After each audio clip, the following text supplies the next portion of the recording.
এই হলো deadline communications private limited. আপনারা দেখছেন এক্সপ্রেস নিউজ, খবর নেয় খবর দেয়।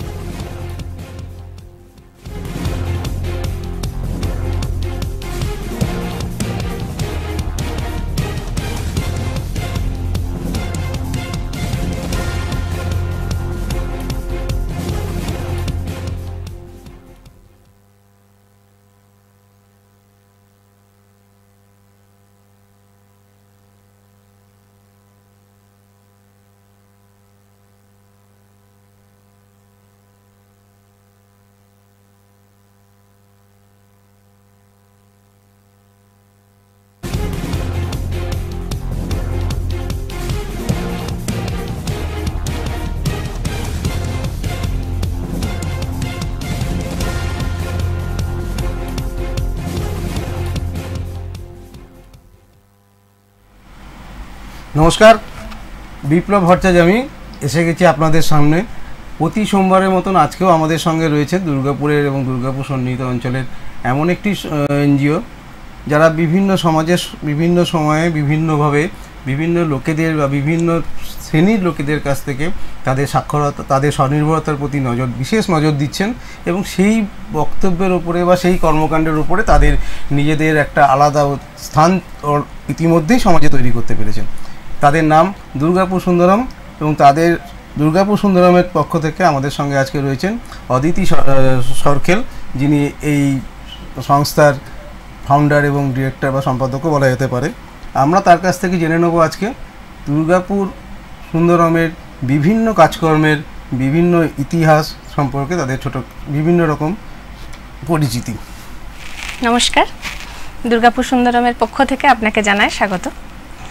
দিদি, আপনাকে আমি একটা জিনিস জিজ্ঞেস করি প্রথমে। আপনাদের যে ওয়েবসাইট রয়েছে সেই ওয়েবসাইটে আমরা দেখছিলাম যে আপনাদের কর্মকাণ্ড শুরু হয়েছিল 2006 সাল থেকে। 6 সাল থেকে। তো সেখানে আপনাদের একটা জিনিস আমি দেখলাম যে আপনাদের প্রধান কার্যালয় মেনশন করা আছে পুরুলিয়া শহরে। তো দুর্গাপুরে আপনাদের কাজকর্ম, পুরুলিয়া শহরে আপনাদের বিভিন্ন আপনাদের মূল অফিস বা কর্পোরেট অফিস যেটা বলা যেতে পারে, সেখান থেকে এখানে কি করে আপনারা এই পার্থক্যটা এত দূরে একটা জার্নি কি করে? আমরা প্রথম যে কাজগুলো শুরু করেছিলাম সেগুলো মেইনলি আমরা আদিবাসীদেরকে নিয়ে শুরু করেছিলাম এবং আপনারা জানবেন পুরুলিয়া ঝাড়খণ্ড অধ্যুষিত এলাকায় প্রচুর আদিবাসী বসতি করেন, আদিবাসী বেল্ট। তো ওনাদেরকে নিয়েই যেহেতু প্রথম শুরু করেছিলাম, আমাদের প্রথম অফিসটি আমরা পুরুলিয়া শহরেই রেখেছিলাম।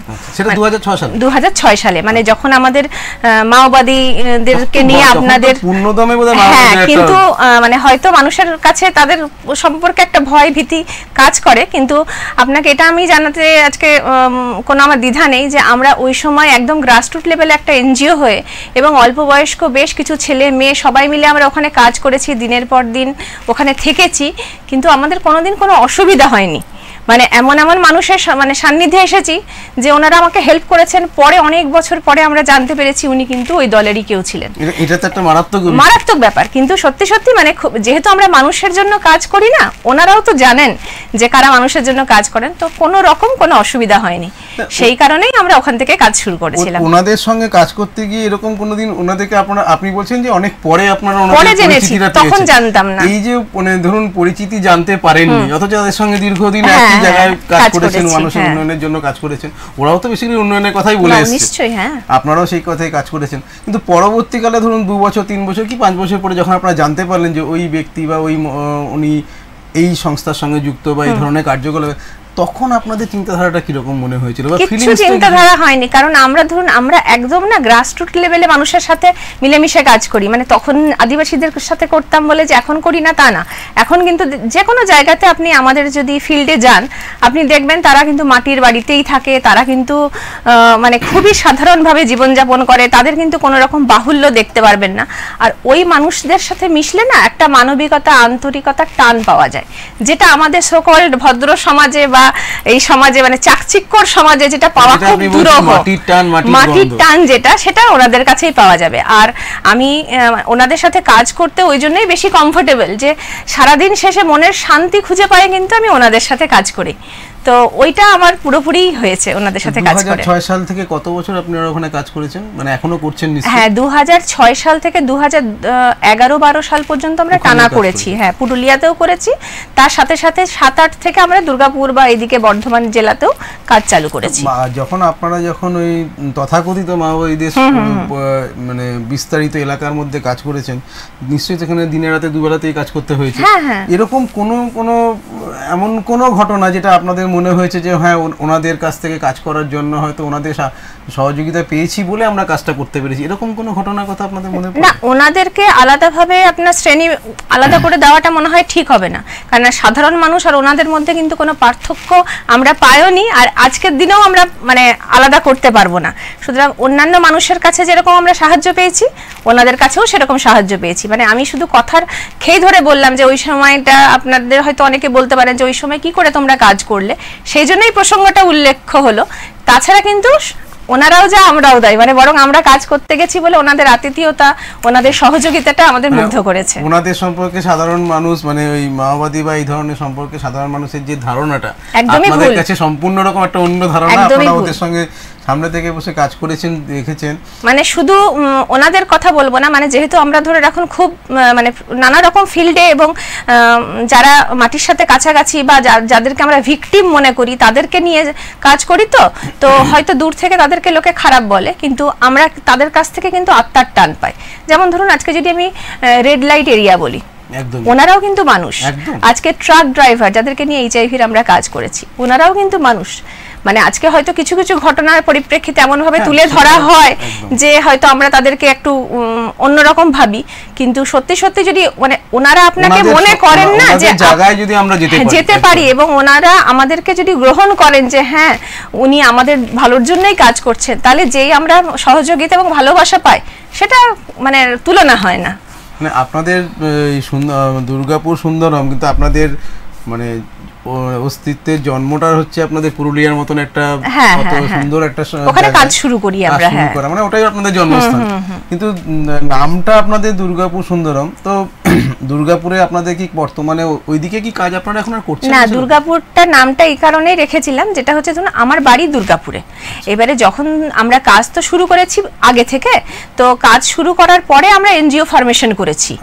তো এবারে এনজিও ফরমেশন করতে গেলে একটা ঠিকানা, আপনার পার্মানেন্ট ঠিকানা লাগে যে কোন ঠিকানায় রেজিস্ট্রেশন হবে। এবারে ধরুন আমরা তো যেখানে পুরুলিয়ায় কাজ করেছি বা অন্যান্য যেখানে তখন কাজ করেছি এবং এখনো অনেক জায়গায় কাজ করি, সব তো আমাদের নিজস্ব নয়, কিছু রেন্টের, কিছু ধরে রাখুন ওনাদের দয়া দাক্ষিণ্যে পাওয়া এরকম ভাবে। তো সেই জন্য রেজিস্টার্ড অফিস যদি মানে একটা কাগজে কলমে রাখতে হয়, তাহলে আমার বাড়ির অ্যাড্রেসই রাখতে হয়।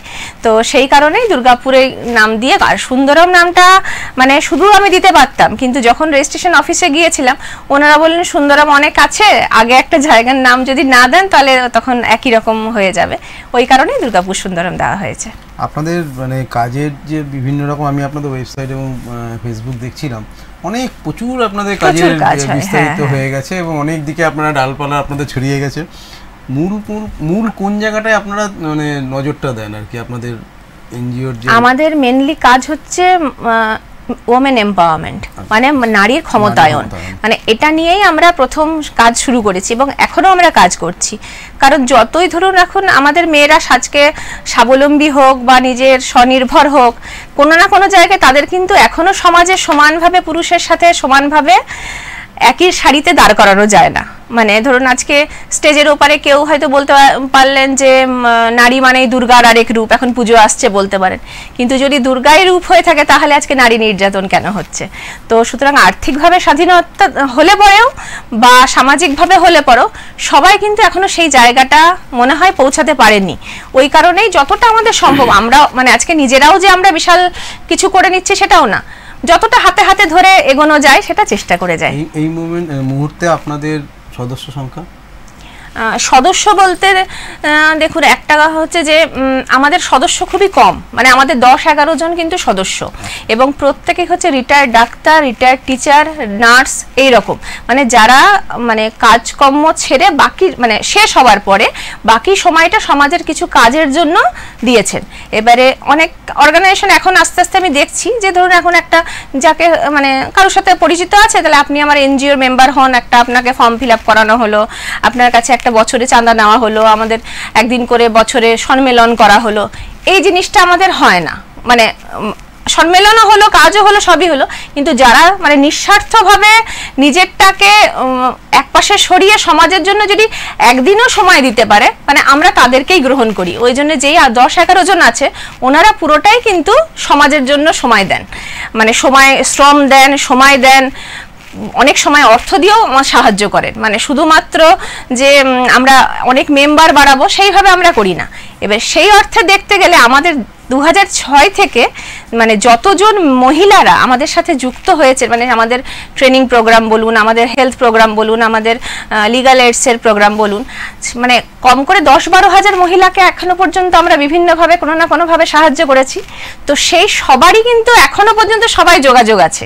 মানে এটা আমার কাছে চরম পাওয়া। ধরুন আমাদের 6 সালে যখন আমরা কাজ করেছিলাম, হয়তো কোনো মহিলা আমাদের সাথে কাজ শুরু করেছিলেন, তার এখন বয়স হয়ে গেছে, সে কাজ করতে পারে না, সে নিজের বৌমা বা তার মেয়ে তাদেরকে বলেছে তোমরা আমাদের সাথে যুক্ত হয়ে যাও। তো এই যে তারা যে ভরসা করে তাদের পরিবারকে আমাদের পরিবার একই মনে করেছে, এটাই আমাদের ধারাবাহিকতা, এটাই আমাদের কাছে মানে পরম পাওনা। তাহলে আপনার কথা অনুযায়ী আপনাদের বেনিফিশিয়ারি সংখ্যা তো প্রচুর প্রচুর প্রচুর, মানে প্রায় যদি 10-12 হাজার মহিলা অলরেডি এমপ্লয়েড হয়ে থাকে, তাহলে তার অ্যাকসেসরিজ ধরতে গেলে তো আপনার প্রচুর হয়ে যায়। আমাদের একটা কাঁথা স্টিচের ক্লাস্টার চলে, আচ্ছা ঠিক আছে, মানে সেটা বলছি, সেই শুধু কাঁথা স্টিচের ক্লাস্টারে আমাদের 350 আর্টিজান। ঠিক আছে, এই যে আমাদের আইকিউ সিটি আছে না, আইকিউ সিটি থেকে মলান্দিখি যেতে যে ধরে রাখুন যে গ্রামগুলো পড়ে, লবনাপাড়া, তারপরে আপনার আকন্দারা, এই সমস্ত যে গ্রামগুলো, ওইখানের অনেক অনেক মহিলারা আছে যারা আমাদের সঙ্গে যুক্ত। এবং শুধু মানে প্রথম থেকে নয়, মানে আজকে ধরুন ওদের সাথে আমাদের কাজ শুরু হয়েছিল 2010-11 সাল থেকে, আজকে 2024 সাল। তো আমাদের ওই কাঁথা ক্লাস্টারের মানে যে আমরা যে জিনিসগুলো তৈরি করি, অনেকে হয়তো বুটিক, বুটিক আমাদের না, বুটিকের কনসেপ্টটাও এখন ভুল হয়েছে। কারণ বুটিক মানে যে কেউ একটা ধরুন আমি এখানে ওখান থেকে জিনিস নিয়ে এসে একটা বুটিক খুলে দিচ্ছি, হ্যাঁ, কিন্তু বুটিক বলে কিন্তু সেটা নয়। বুটিক মানে এক পিসি তৈরি হবে, সেটা ইউনিক জিনিস হবে, হ্যাঁ, তো সেটা আলাদা হয়েছে, সেটা এখন আর নেই। তো আমরা হচ্ছে ম্যানুফ্যাকচারিং ইউনিট, মানে আমরা ধরুন মেয়েগুলোকে যখন শিখিয়েছি, আমরা কিন্তু যে কোনো ট্রেনিং বিনা পয়সায় শেখাই। আচ্ছা, কোনো ট্রেনিং এ আমাদের কোনো মেয়ে বলবে না যে তার 16 আনা তাকে দিতে হয়েছে। এবং আমরা যে শেখাই তার যে র মেটেরিয়ালস গুলো, সেগুলো কিন্তু আমরাই প্রোভাইড করি। আমরাই হয়তো নিজেরা করি, কোনো গভর্নমেন্ট ডিপার্টমেন্ট থেকে প্রোভাইড করে, কিংবা কোনো সিএসআর থেকে প্রোভাইড করে। করে যখন তারা শিখে যায়, শেখার পরে তাদের মানে ওই জিনিসটার গুণগত মান বিচার করে আমরা তাদের 2-3টে ভাগে ভাগ করি। এবারে সেই আমাদের কাঁথাতে এখন আমাদের যে 350 আর্টিজান আছে, আমাদের অল ওভার ইন্ডিয়ায় প্রায় 17খানা বড় বড় বুটিকে আমাদের জিনিস তৈরি হয়, মানে মাল যায়, মানে ওনারা ডিজাইন করে পাঠান, মেয়েরা আমার বানায়, বানিয়ে সেগুলো যায়, মানে সেগুলো ফ্যাশন শো বলুন বা বিভিন্ন কাজে যায়। আপনারা জানেন হয়তো কলকাতার বিখ্যাত ডিজাইনার রাজ ব্যানার্জির কাজ আমরা পাই। হ্যাঁ, তো ওই রকম বেশ কিছু আছে, দিল্লি মুম্বাইয়ের বেশ কিছু বুটিক আছে যারা বাইরে এক্সপোর্ট করেন, ওনাদের অর্ডারগুলো আমরা পাই। তো এইরকম, হ্যাঁ, এইরকম ভাবে মানে আমরা ওটা একটা আপনাকে কাঁথার কথা বললাম, এরকম ধরুন আমাদের ফুড প্রসেসিং যারা করে, জ্যাম জেলি সস বানায়, মাশরুমের ইউনিট আছে, তারপরে আমাদের স্কুল ড্রেসের ইউনিট আছে। মানে এখন তো শুরু হয়েছে ধরুন এসএইচজি গ্রুপকে দিয়ে তৈরি করা, প্রথম কিন্তু ওটার আগে কিন্তু কনসেপ্টটা আমরা শুরু করেছিলাম। ঠিক আছে, যে আমাদের যে মেয়েরা স্কুল ড্রেস তৈরি করছে, টেলারিং তো সবাই জানে, কিন্তু ইউনিফর্মটা শিখিয়ে যখন অর্ডার হয়নি গভর্নমেন্টের, তার আগে থেকে আমরা চেষ্টা করেছি যে তোমরা যাও, গিয়ে বলো স্কুলে স্কুলে, তারপরে অর্ডারগুলো নাও, এরকম ভাবে আমরা এসএইচজি কে ক্ষমতায়ন করেছি।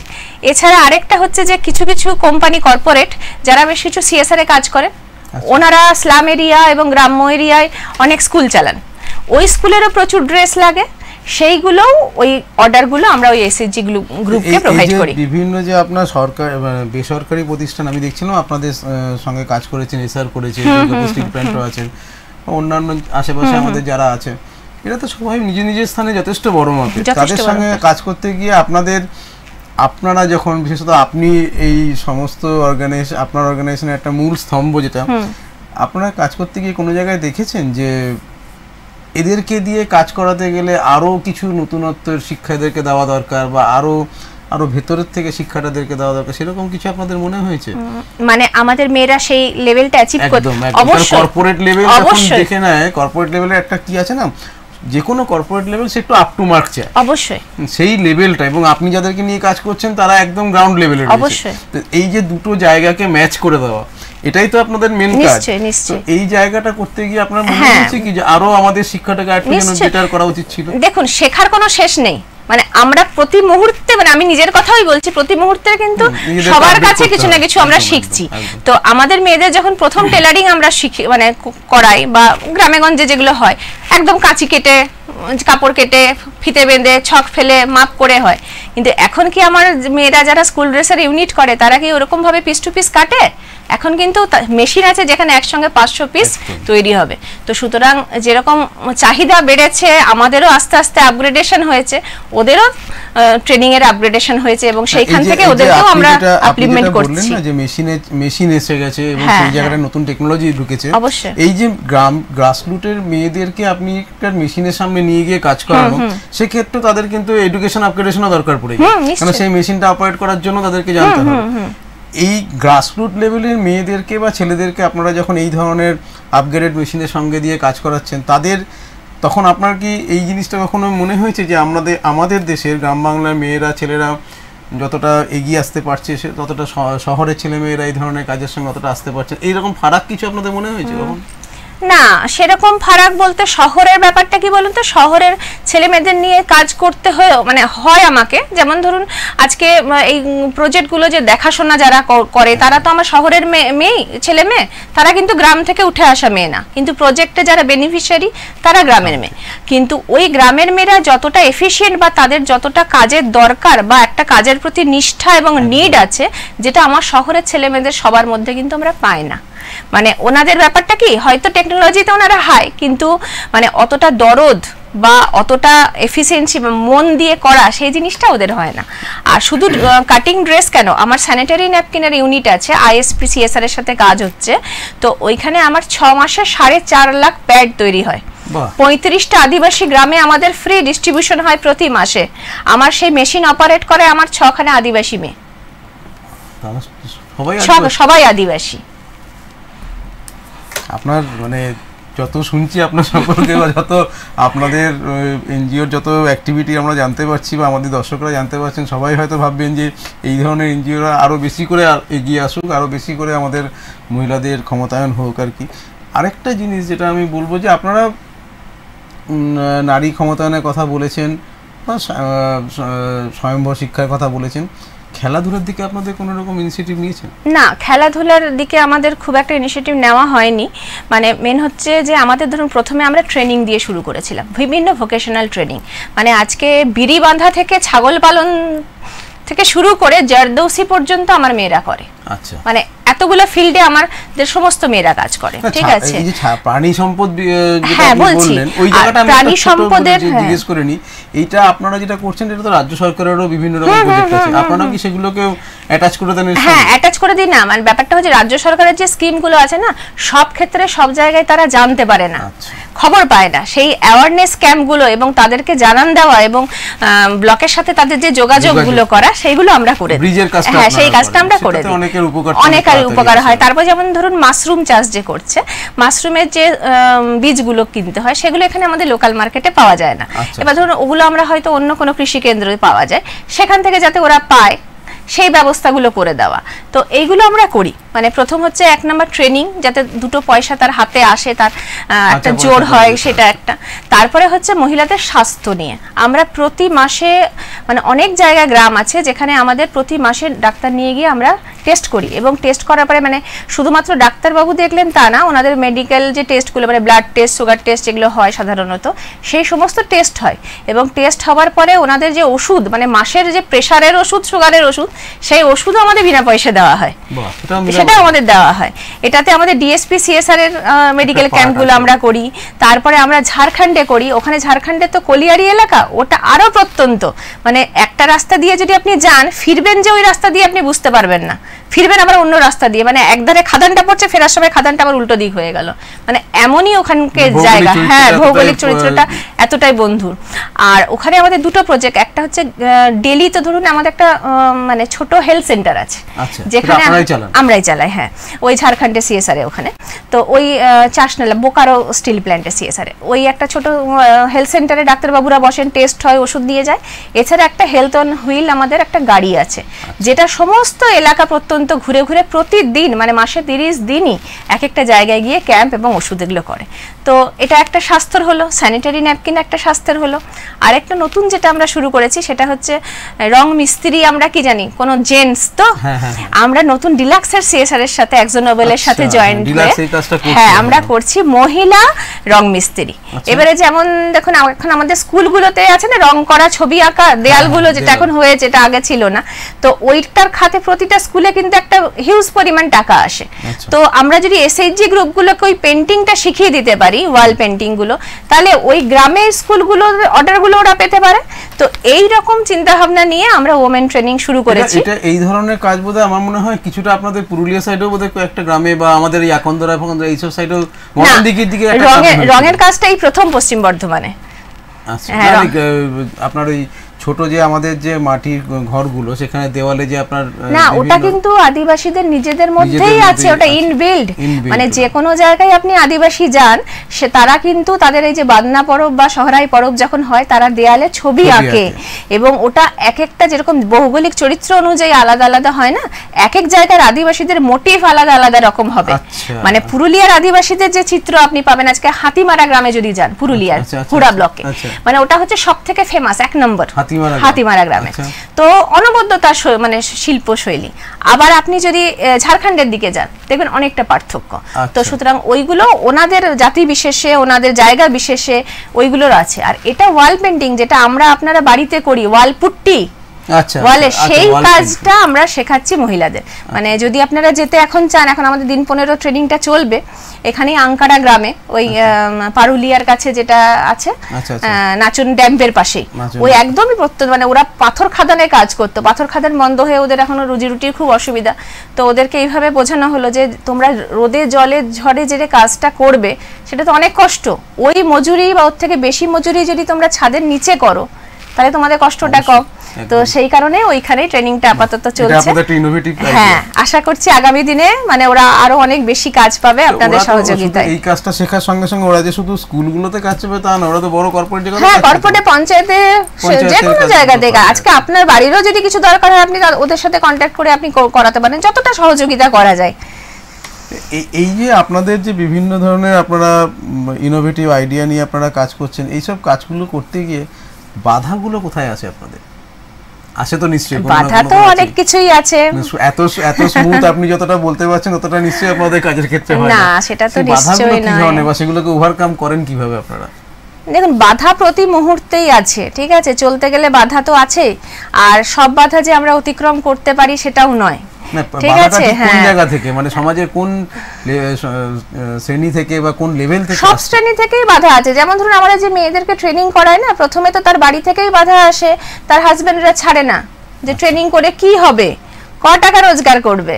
তারপরে হচ্ছে ধরুন কেউ একটা শিখেও গেল, সে যে কিছু জিনিস তৈরি করলো, আমরা এই যে দুর্গাপুর হাট হয় না, দুর্গাপুর হাট না, অল ওভার মানে ইন্ডিয়াতে যতগুলো হস্তশিল্প মেলা হয়, তো আমরা ডিস্ট্রিক্ট ইন্ডাস্ট্রিয়াল সেন্টারের সহযোগিতায় ওই মেয়েদেরকে বিনা পয়সায় আর্টিজান কার্ড করে দিই, ওরা ভালো করে শেখার পরে, যাতে ওই মেয়েরা নিজেদের জিনিস নিয়ে গিয়ে ওখানে বিক্রি করতে পারে।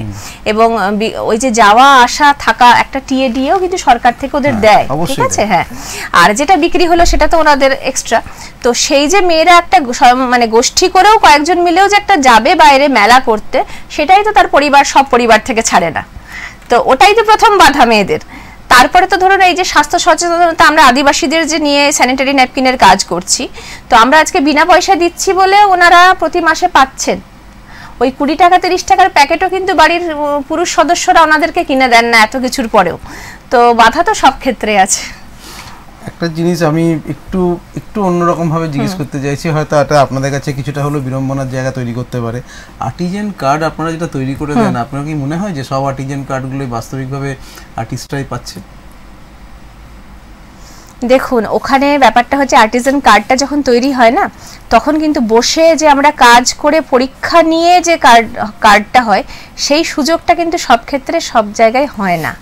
ওই জন্য ধরুন আমি কাজ হয়তো জানি না, কিন্তু আমি 2-4 দিন একটা সুসুতো পরে নিয়ে আমি একটা কোনোভাবে ম্যানেজ কিন্তু করে নিয়েও করতে পারি।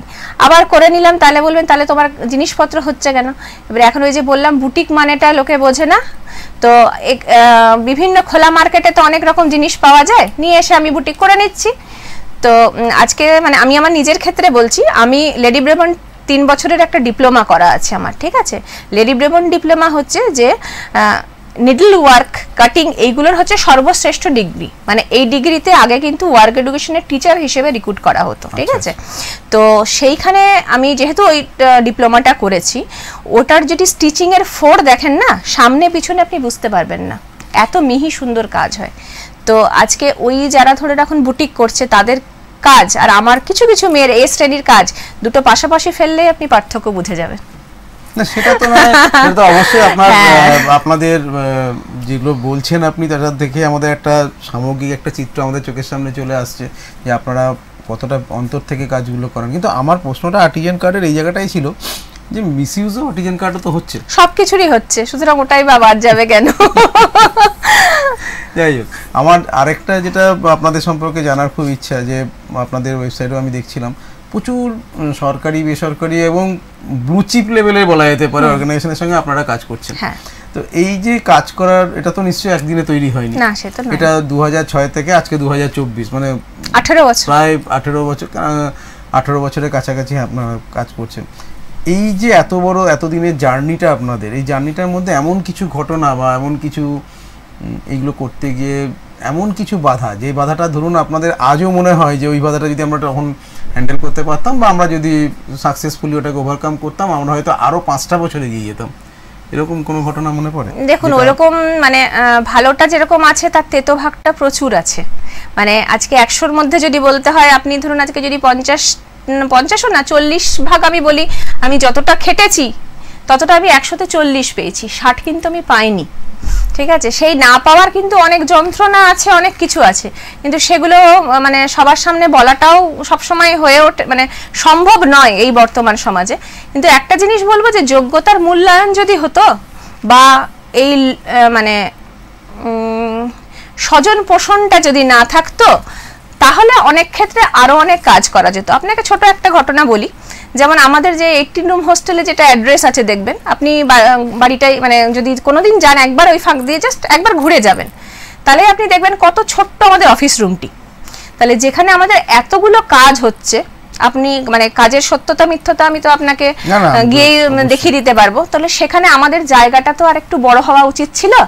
কিন্তু আমরা বারংবার কিন্তু আমাদের জায়গার জন্য বিভিন্ন মহলে আবেদন করেছি, কিন্তু আমরা পাইনি। কোনো ক্ষেত্রে আমাকে এরকমও শুনতে হয়েছে যে যদি আপনি মনে করছেন আমি অন্যকে তোষামত করছি তাতে তাই, ঠিক আছে। আর নতুন অনেক অর্গানাইজেশন যারা ধরে রাখুন হয়তো সমাজে অনেক মান্যগণ্য ব্যক্তি তাদের মধ্যে আছে বা তাদের সাহায্য পায়, তারা আমার একটি ঘরের জানলা ব্লক করে দিয়েছে, সেখানেও আমি কিছু করতে পারিনি। আক্ষেপের সংখ্যাটাও নেহাত কম নয়, আক্ষেপটা বেশি, বললাম না যে 100-র মধ্যে 40 আমি পেয়েছি নিজেকে বলবো, আর 60 আমি পাইনি, যেটা মানে আমার মানে আজকে আমি নিজেকে ভালো বলছি না, কিন্তু ওটা আমার উচিত ছিল।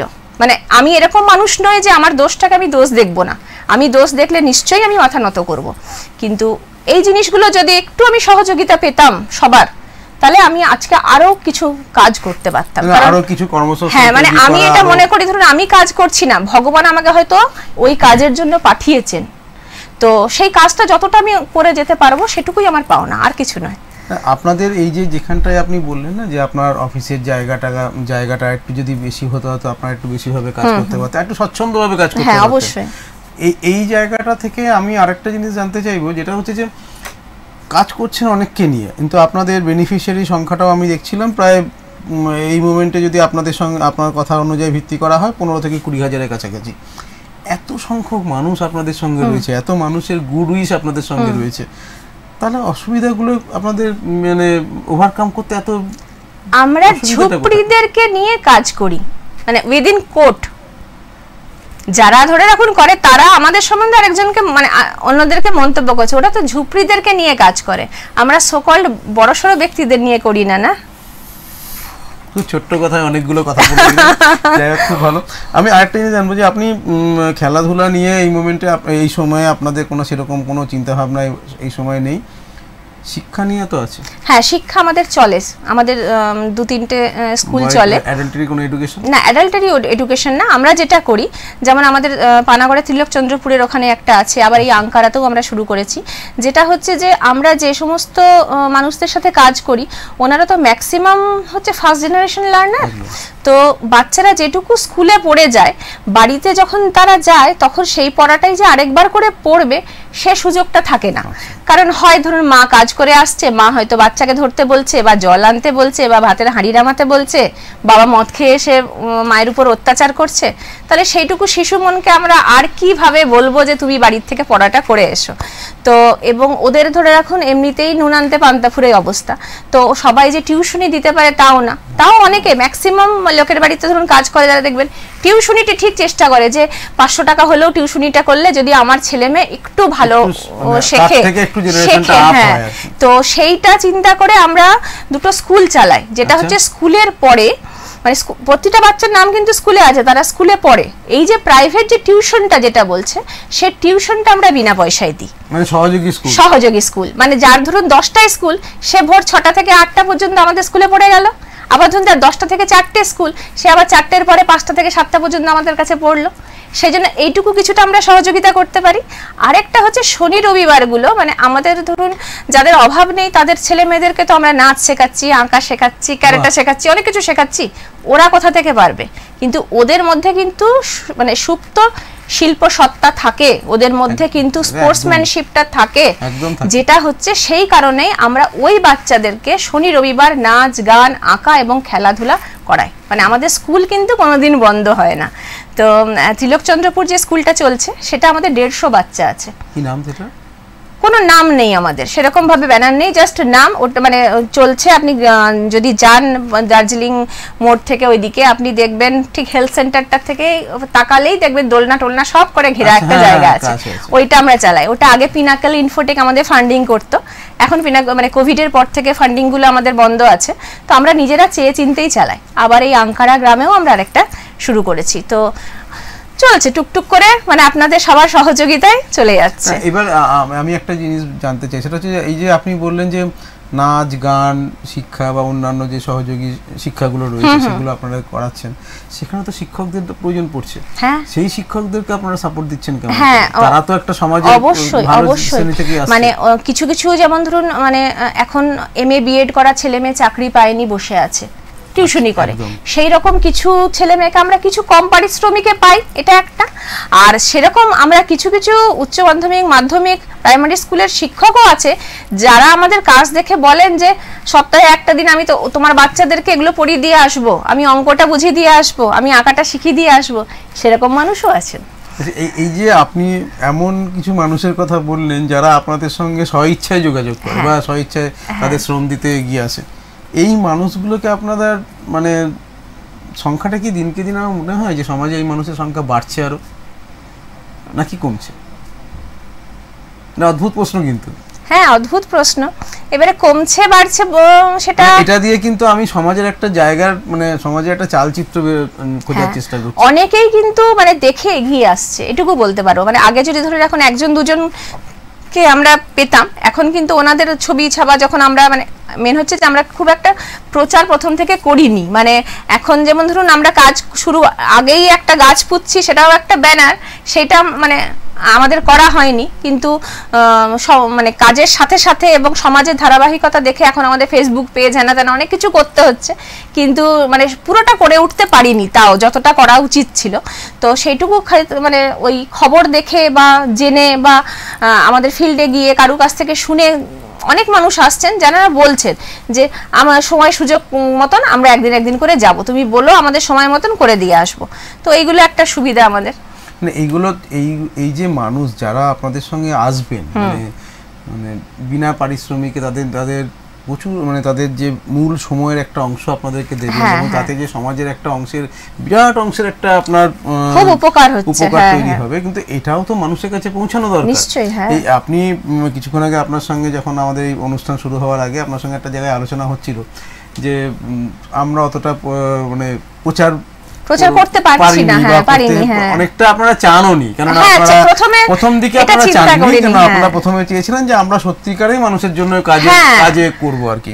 তো প্রচার করার জন্য যে সময়টা দেওয়া দরকার সেটা আমরা কাজের মধ্যে, মানে আমাদের এরকম ধারণা ছিল যে ধরুন আপনার যদি একটা কোনো উপকার আমি করতে পারি, সেটা যদি আমরা লোককে বলে বেড়াই তাহলে উপকারটার কাজে লাগে না। এখন কিন্তু পরিস্থিতি পাল্টে গেছে, কিন্তু এখন করতে হচ্ছে কিছু কিছু ক্ষেত্রে। মাধ্যম থেকে শুরু করে সব জায়গাতেই প্রচারের একটা আলাদা মাত্রা যোগ হয়েছে। প্রচারটা হলে আমার মনে হয়, যেটা ধরুন আজকের অনুষ্ঠান দেখার পরে অগন্তি মানুষ আপনার আমাদের দেশ, আমাদের রাজ্য ছাড়াও আমাদের বিদেশেও আমাদের প্রচার চলে, আমাদের এই লাইভ অনুষ্ঠান সম্প্রচারিত হচ্ছে, সেখানকার মানুষও তো জানতে পারবে যে আপনাদের এই দুর্গাপুর সুন্দরম বলে একটা সংস্থা আছে, তারা দুর্গাপুরের বুকে এবং দুর্গাপুরের সহযোগী জায়গাগুলোতে এই ধরনের কাজকর্ম করছে। আজকে বা কালকে হয়তো আপনি কোনো ফোন পেলেন না, এরকম হতেই পারে যে আজ থেকে 7 দিন পরে এটা হয়েছে। মানে আমরা 2009-10 সালে আমরা প্রথম দূরদর্শনের একটা প্রোগ্রাম করি, ঠিক আছে, ওনারা ডেকেছিলেন আমাদেরকে, ওনারাও এরকম সোশ্যাল কাজের সাথে যারা যুক্ত আছে তাদেরকে নিয়ে কাজ করেন। তো তখন আমাদের পুরো টিম আমরা গিয়েছিলাম। তো ওই প্রোগ্রামটা দূরদর্শনে দেখানো হয়েছিল। তো ইসিএল এর তখন তৎকালীন যে ডাইরেক্টর ছিলেন, ডাইরেক্টর পার্সোনাল শ্রীবাস্তব স্যার, উনি তখন দূরদর্শন দেখেছিলেন, দেখে উনি কারো একটা মাধ্যমে আমাকে যোগাযোগ করে ওনার অফিসে নিয়ে গিয়ে ইসিএল এর প্রথম সিএসআর কাজটা আমাদেরকে দেন। তো এটা তো সত্যি সত্যি একটা বিশাল বড় আমাদের পাওনা। তো সেই তখন মানে সেটার ভিডিও কিন্তু এখনো আমাদের কাছে নেই, যে কি বলা হয়েছিল, কি করা হয়েছিল সেসবও নেই। তো ওই জন্য তো ওই জন্য এখন কিছু কিছু রাখতে হচ্ছে, কিছু করার নেই, চেষ্টা করছি যতটা হোক। না, আমি যেটা বলছি যে আপনারা যে সমস্ত কাজগুলোর মধ্যে করেছেন, এর মধ্যে সমাজের প্রত্যেকটা শ্রেণীকে আপনারা নিয়েছেন, একদম মানে সমাজের একদম নিচু স্তর থেকে মেয়েদের থেকে শুরু করে মা বোনদের সমস্ত জায়গায় আপনারা নিজেদেরকে জড়িয়ে ফেলেছেন। একটা জায়গায় আমার মনে হচ্ছে যে আপনাদের এমপাওয়ারমেন্ট, ওমেন এমপাওয়ারমেন্টে থাস্টিং রয়েছে, সব কিছুই রয়েছে। আপনি যেটা বলছেন যে আপনাদের মহিলা কর্ম উদ্যোগ তৈরি করা বা কর্মসংস্থানের দিকে আপনারা, সেই অর্থে সমাজে যারা ধরুন পুরুষ মানুষরা, তাদের জন্য মানে তারা যে ধরনের কাজগুলো করে সেই ধরনের কাজের দিকে আপনাদের কোনো রকম চিন্তা ভাবনা? না, মানে আমাদের ধরুন যখন এনজিও আমরা রেজিস্ট্রেশন করি না, তখন আমাদের কিছু বায়োলজ লিখতে হয়, যে কাজগুলো আমরা কি নিয়ে কাজ করব, আমরা মহিলাদের নিয়ে কাজ করব করেই রেখেছিলাম। ওই জন্য আমরা ওই দিকে আর ঢুকিয়েও নি। আর পুরুষদের তো সহযোগিতা পাই না কেন বলবো, কারণ ধরুন আমাদের যে মেয়েরা আজকে ভালো হয়ে নিজে স্বাবলম্বী হয়ে দাঁড়ালো, তার পিছনে তো বাড়ির বাবা কিংবা স্বামী অবশ্যই থাকে। আপনার কথার মধ্যেই কিন্তু কিছুক্ষণ আগে আপনি বলেছেন যে এমন অনেক জায়গাতে আমরা দেখেছি যে বাড়ির থেকে মেয়ে হাজবেন্ডরা কাজ করতে দিতে অসুবিধা, না কন্ট্রাডিক্টরি কিছুটা থেকে যাচ্ছে। না, কন্ট্রাডিক্টরি না, মানে ধরুন যাদেরকে সাহায্য করে তারা এগিয়ে আসছে, যাদেরকে সাহায্য মানে পায় না যারা, তারা এগোতে পারছে না, এইটুকু পার্থক্য থাকে। সেটা করতে গিয়েও তো আপনাদেরকে সেই জায়গাতেও তো আপনাদেরকে সেই কাউন্সেলিংটা করতে হচ্ছে। সেটা করতে হয়, কিন্তু সব ক্ষেত্রে ধরুন তাহলে যে 10-12 হাজার মেয়ে বলছি, তাহলে তো আজকে 10-12 হাজার মেয়েই তো এগিয়ে আসতো। তাহলে সেই এগিয়ে মানে সাকসেস স্টোরি যদি বলতে যায়, সেখানে আমার 10-এর জায়গায় সেখানে 2-3 মানে 2-3 হাজার মেয়ে কেন আমার সাকসেস, তাহলে 10,000 কেন হলো না? তো এবারে সেটা মানে পারিবারিক প্রতিবন্ধকতাও যেমন থাকে, নিজের এফিসিয়েন্সিও থাকতে হয়। মানে আজকে বিনা পয়সার ট্রেনিং হয় বলে ধরুন সবাই কিন্তু মুড়ির মতো বিনা পয়সায় হচ্ছে, চলো নিয়ে নি, কিন্তু নিজে মন থেকে ওটা করা আর ওটা করে দাঁড় করানো, দুটোর মধ্যে পার্থক্য থাকে। আপনাদের এই কাজকর্মের মধ্যে যতগুলো মানে আমি বলছিলাম যে যতগুলো আপনার ব্লু চিপ বা বড় সংস্থাগুলো রয়েছে, যাদের নাম আমি কিছুক্ষণ আগে করলাম, তাদের মধ্যে থেকে সরকারি বেসরকারি কাজের উদ্যোগটা আপনারা বেশি পান, মানে কাজের সাহায্যটা আপনারা বেশি পান? সরকারি বেসরকারি দুটোই পাই, সেরকম ভাবে আলাদা করে যায় না। মোটামুটি, কারণ ধরুন সবসময় যে ধরুন আমরা সরকারি সবার কাছে পাই তাও না, আবার বেসরকারি যে সবার কাছে পাই তাই না, সুতরাং হয়ে যায় মিলিয়ে মিশিয়ে, মানে ব্যালেন্সটা ঠিক মতো। হ্যাঁ, মেন আমাদের সবথেকে যেটা সঙ্গে কোনো কাজ করেছে না, মেন আমাদের যেটা দরকার সেটা হচ্ছে আমাদের এত বড় কর্মকাণ্ড হয়ে গেছে না, অনেক মেয়ের রুজি রুটি নির্ভর করে এটার উপরে। সুতরাং আমি যদি বছরে মানে প্রজেক্টগুলো চালাতে ঠিক মতো না পারি, আমার অনেক ফ্যামিলির অসুবিধা হয়ে যাবে। তো সেই কারণে আমাকে বেশ কিছু প্রজেক্ট কিন্তু আমাকে চালাতেই হয়। আর রেলের সিএসআর খুব একটা মানে হয় বলে আমি এখনো পর্যন্ত যোগাযোগ করে উঠতে পারিনি। রেলের স্টেশনগুলোতে যে পথ শিশুগুলো থাকে ওদেরকে নিয়ে আমার কাজ করার বহুদিনের ইচ্ছা, কিন্তু মানে এটা আমার ল্যাক আছে, হয়তো আমি সেই পর্যন্ত এখনো পৌঁছাইনি। রেল এলাকায় আপনার পথ শিশুদের নিয়ে কাজ করা এবং আপনার বাস স্ট্যান্ড এলাকায় পথ শিশুদের নিয়ে কাজ করা, এর মধ্যে কিছু অব্লিগেশনও আছে, সেটা আপনিও খুব ভালো বলছেন, আমরাও জানি এগুলো। কিন্তু আমি সেটা বলছি না, আমি বলছি রেলের নিজস্ব কিছু সিএসআর প্রজেক্ট আছে। আচ্ছা, হ্যাঁ, হয়তো কোনো কারণে যোগাযোগ হয়নি, আগামী দিনে সেটাও যোগাযোগ, আপনাদের যেভাবে কর্মব্যস্ততা বাড়ছে নিশ্চয়ই যোগাযোগ হবে। রেল ছাড়া আমাদের দুর্গাপুরে যেখানে আপনারা এত কাজ করছেন, এখানে আরো অনেকগুলো বড় বড় বৃহত্তর সংস্থা রয়েছে, যেরকম ধরুন আপনার ইন্ডিয়ান অয়েল আছে, হ্যাঁ, রাজ্য বিদ্যুৎ পর্ষদ আছে, এদেরও অনেক কিন্তু প্রজেক্ট আছে। কিন্তু যদি তাদের কাছে কি আপনারা হ্যাঁ, আমরা ইন্ডিয়ান অয়েলের কথা বলছি। ইন্ডিয়ান অয়েলে আমরা কিন্তু গত 2-3 বছর ধরে আমরা বারংবার গেছি, আমাদের প্রজেক্ট জমা দিয়ে এসেছি, আমাদের প্রোফাইল জমা দিয়ে এসেছি। তো ওনারা পরপর ডেটও দিয়েছেন যে ঠিক আছে আগামী দিন আসুন। তারপরে জানতে পেরেছি যে ওনারা বলেছেন, আমি এখনো পুরোটা সত্যতা জানি না, যে আমাদের আলাদা করে এরিয়া ভিত্তিক কোনো কাজ হয় না, যা হয় একবারে হেড অফিস থেকেই আসে, সেই অনুযায়ী আমাদের কাজ হয়। ঠিক আছে। আর আরেকটা কথা আপনাকে বলছি, যখন আপনি এই কথাটাই তুললেন, আমি নাম করছি না, আমাদেরই একজন পার্টনার অর্গানাইজেশন, 2 বছর আগে গভর্নমেন্টের এক ডিপার্টমেন্ট, আমরা তাদের সাথে কাজ করেছি। তো যিনি ধরুন সিএসআর এর ছিলেন, উনি ট্রান্সফার হয়ে গেলেন, নতুন কেউ এলেন, ওনার কাছেও আমরা গেছি, উনি ধরে রাখুন হয়তো আমাদেরকে ঢুকতেও পর্যন্ত দিলেন না। ঠিক আছে। এবারে উনি টেলারিং এরই ট্রেনিং করালেন, ট্রেনিংও নয়, হয়তো মেশিন ডিস্ট্রিবিউশন করলেন। কেমন জায়গায় ডিস্ট্রিবিউশন করলেন? যেই অর্গানাইজেশনে, আমি নাম বলছি না, যেই অর্গানাইজেশনে অলরেডি 500 পিস মেশিন তালাবন্ধ ঘরে পড়ছে, কিন্তু ব্র্যান্ড ভ্যালু আছে, তো সেরকমও হয়।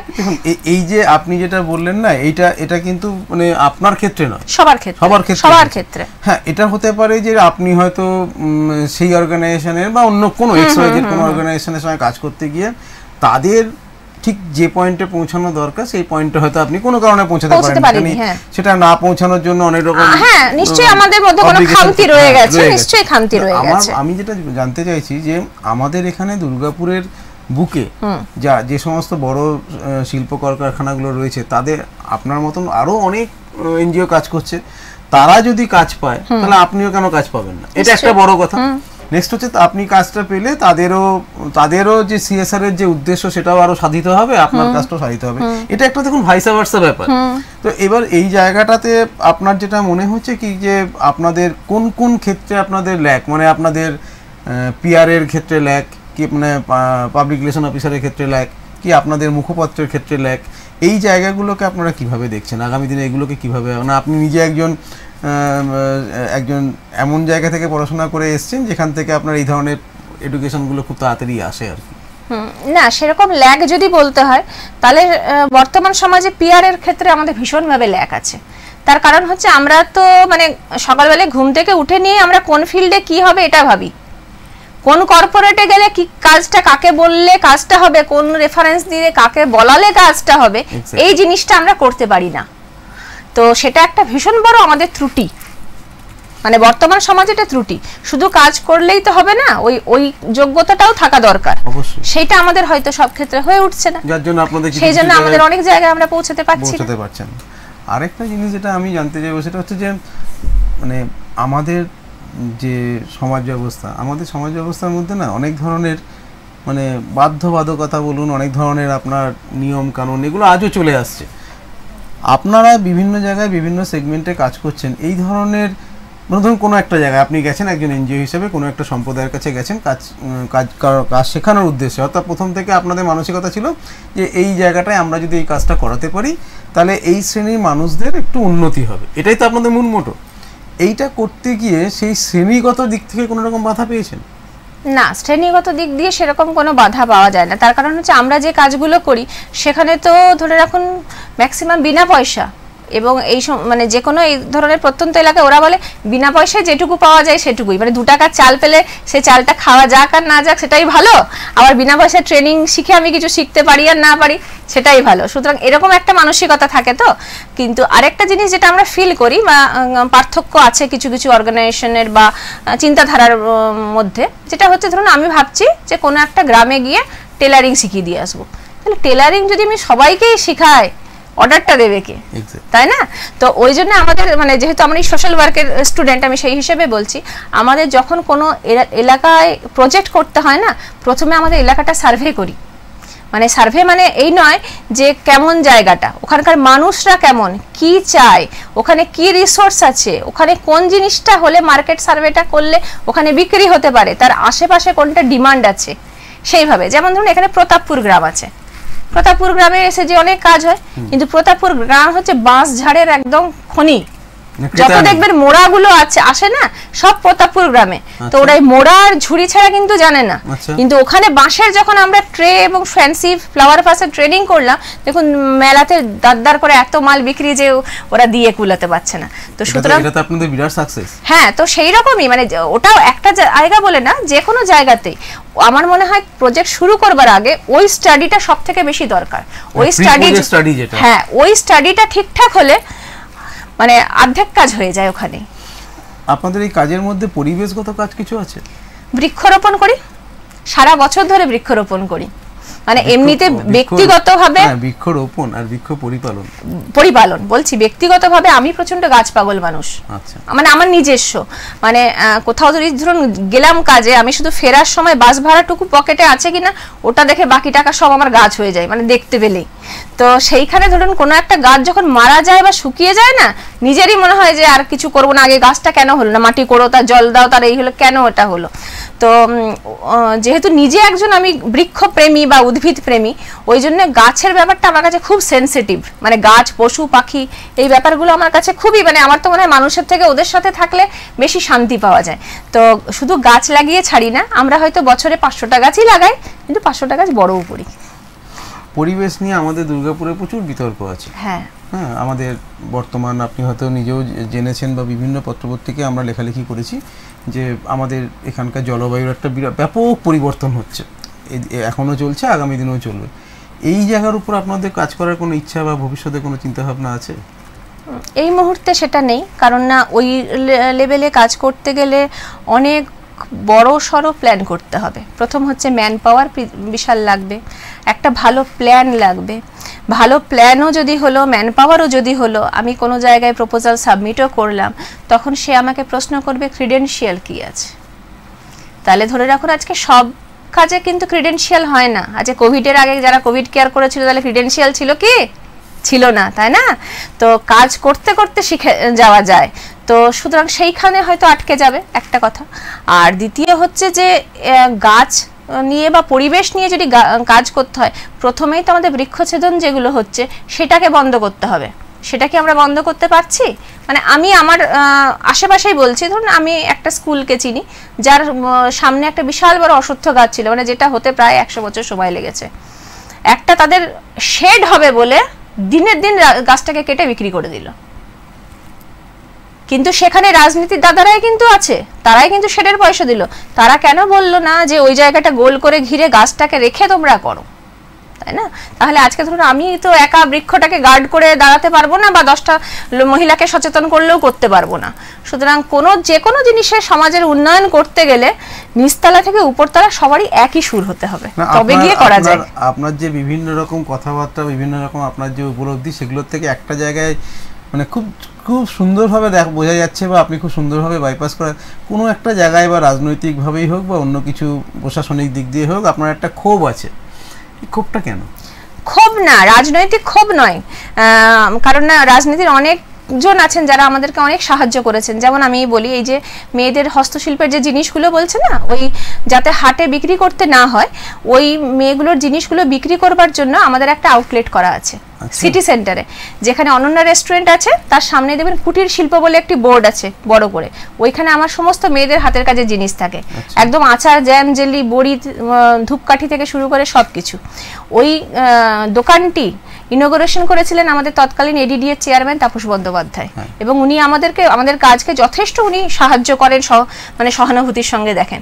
সুতরাং রাজনৈতিক বিদ্বেষ আমাদের নেই, কিন্তু ওই যে কথাটি বললাম যে আমি নিজে গায়ে খেটে কাজ করি, তো ওই জন্য রোদ জলটা তো গায়ে লাগে, সেই জন্য এগুলো বেরিয়েছে। আমরা আপনার সঙ্গে অনেকক্ষণ ধরে আলোচনা করছিলাম এবং আমাদের প্রায় আমরা শেষের দিকে চলে এসেছি অনুষ্ঠানে। কতগুলো জায়গায় কিছু হয়তো আক্ষেপ থেকে যাবে, কারণ বড় কাজ করতে গেলে তার কিছু আক্ষেপ থাকে, তার কিছু মানে না মানে করতে পাওয়া বা করতে চাওয়া, এই দুটোর মধ্যে একটা সূক্ষ্ম লাইন থেকে যায়। সেই সোনালী রূপরেখাটা আপনি যাতে কোনোদিন অ্যাচিভ করতে পারেন সেদিকেই আমাদের নজর চোখ থাকবে, বা আমরাও চাইবো আপনি সেগুলো পালন করতে। আপনি আরও সবাইকে সাহায্য করুন এবং আপনাদের যে অর্গানাইজেশন রয়েছে দুর্গাপুর সুন্দরম যেন আরও আগামী দিনে আরও বড় হয়, আরও অনেক যেন সুন্দর সুন্দর কাজ করতে পারে। আপনাকে আমরা আগামী দিনে আবারও আমাদের সঙ্গে পাবো এই আশা রেখে আজকের মতো অনুষ্ঠান আমরা এখানেই শেষ করলাম। নমস্কার। নমস্কার।